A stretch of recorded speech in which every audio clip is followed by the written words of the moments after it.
dire que j'ai trouvé ce film touchant et juste. J'ai trouvé que c'était un film qui pousse à la réflexion, qui nous élève. Je voudrais dire que ce film est un film qui est très profond, très vrai. Je pense que pour avoir vu beaucoup de films de Cheyenne, je trouve que c'est le meilleur. Nous, on n'en a pas beaucoup entendu parler parce que ça s'est passé il y a plusieurs années et qu'il y a un film maintenant sur ça. Je trouve ça très intéressant parce qu'on n'est pas forcément renseigné sur ces sujets-là. Et j'ai trouvé ça très intéressant. Je suis un fervent admirateur de Cheyenne. Je trouve qu'elle a un courage formidable. J'ai vu tous ses films. Je suis critique de cinéma et je tente avec mes petits moyens de la soutenir. Et alors là, je trouve que c'est son chef-d'œuvre absolu. Elle a un courage incroyable, une intelligence. Ce film pose des questions aussi sur le cinéma français. C'est-à-dire qu'on a l'impression que des gens d'un talent incroyable comme Cheyenne n'ont pas les moyens de s'exprimer. Et elle est quand même arrivée par les petits moyens qu'elle a à faire un chef-d'œuvre, j'ai pas peur des mots, et il faut la soutenir. Voilà, donc allez voir son film. J'ai passé un très très bon moment, très très beau.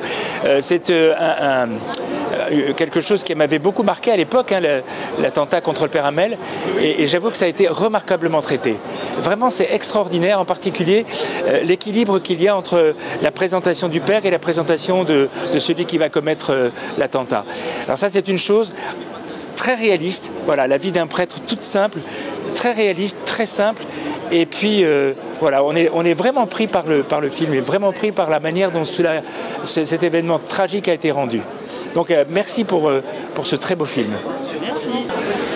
Elle a su mettre en scène vraiment des choses difficiles, mais avec cœur, ardeur, avec foi, et elle nous emmène là où on n'imaginait pas pouvoir aller, vers le chemin du pardon. Je sais aussi que la scène sur le jeune homosexuel qui vient rencontrer le prêtre pose question et puis qu'elle interroge un certain nombre de personnes.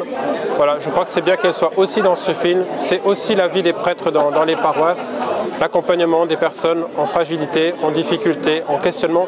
Ça, c'est la vie des prêtres dans les paroisses. Vraiment un immense merci. Et conforme à ce que l'on attend de Cheyenne, c'est-à-dire qu'elle est courageuse et elle aborde toujours des sujets sensibles où la réponse n'est jamais manichéenne, c'est jamais oui ou non, c'est toujours entre les deux et il y a un dialogue très constructif. Allez voir ce film, d'excellents acteurs et comme toujours chez Cheyenne, une grande finesse d'analyse. Voilà, bravo à elle et merci à elle.